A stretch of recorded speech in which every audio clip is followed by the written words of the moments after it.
Here's today's spotlight question for the day. Our 35-year-old son, whom I'd been very close to, estranged himself from us many years ago, caused largely by his father's rejection of his gay identity. I forgave my husband and moved on with him, but the resentment that I sometimes feel toward him is challenging. Thank you for your kind expert presence to us all. You are welcome. Well, I mean, maybe you haven't forgiven your husband and maybe you shouldn't forgive him. I think if one parent is more responsible than the other parent is for the perpetuation or the cause of an estrangement, those things can cause a wedge in a marriage that can last for years.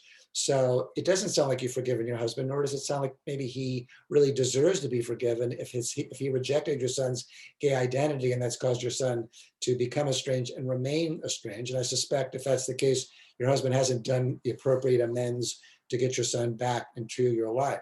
So my counsel would be to tell your husband that he needs to get into couples therapy with you to work on this and maybe to work on this issue of making amends to your son. I think that sometimes in marriage, we have to use our power to compel our partners to do things that they don't want to do. And sometimes that power is, well, look, if you don't do this, I might end up leaving you.